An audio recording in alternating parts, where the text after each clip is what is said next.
I find myself in NES land. I see an ancient Greek warrior. I am no such thing, good sir.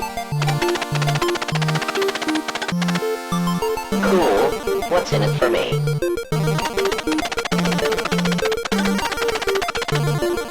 What should I call you?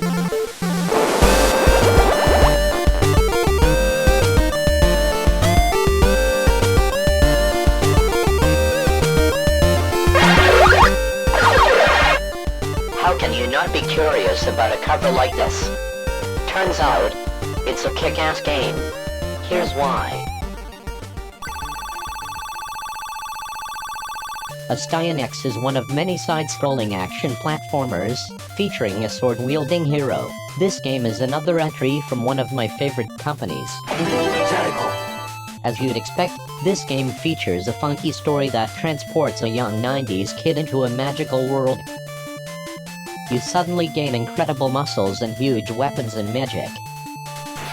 You find yourself in ancient ruins and horrifying swamps, facing unimaginable horrors along the way. Misshapen beasts, magical fairies, and, in true Jaleco fashion, huge grotesque monsters. Initially you get an axe weapon which automatically charges up. When the bar is at its fullest, your attack is stronger than just swinging away wildly. You can pick up sword upgrades that increase your strength greatly, as well as power-ups for each weapon. This adds a bit of strategy to the gameplay. You also get cool magic. If you pause the game, you can choose between 3 magic spells. Stopping time, which actually stops bosses, making it very useful. A fiery explosion, which deals a medium amount of damage to all visible enemies and usually clears the screen. And a very powerful lightning spell that can destroy a boss if you've dealt enough damage. Each one takes a certain amount of magic points, so you have to be smart about it. The stages are tough, with lots of respawning enemies all over. They never give you a chance to breathe. At the end of a stage you may face a mini-boss. And then, a giant creepy stage boss. There is a lot of strategy to these fights. Some bosses need to be stopped with your time magic and others attacked with your fire magic. It's very fun. You can also try to challenge yourself and use only your sword. There is something very satisfying about beating these bosses and watching them explode. The story revolves around you trying to find your way back to your normal 90s life while saving this magical world from certain doom. Your fairy friend, CUTIE, guides you along the way. There are pickups in every stage that will either give you a sword power-up, life refill, magic refill, or CUTIE.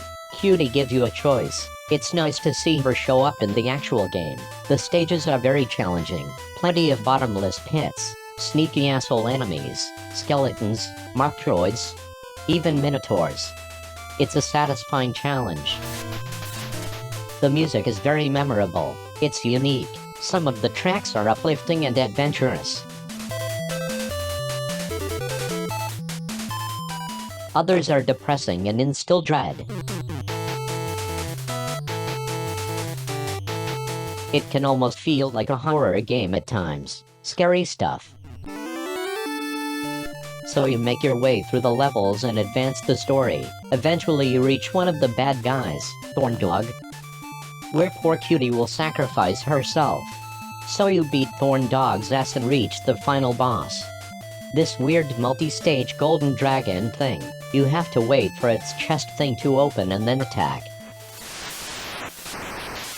Once you beat this creature, enjoy the wonderful ending. Save the princess and refuse her sexy invitation to stay in this magical world. Once you return to the normal world, you're just a boring kid again. You wonder if it was all a dream, and then...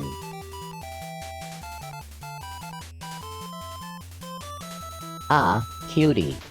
So, your reward for saving this magical world is living happily ever after with CUTIE. Not so bad after all. Come on, this is a great ending. Wow. What an adventure. This is what classic sword platformers are all about. It really fulfills your need for this type of game. A classic. A true NES gem.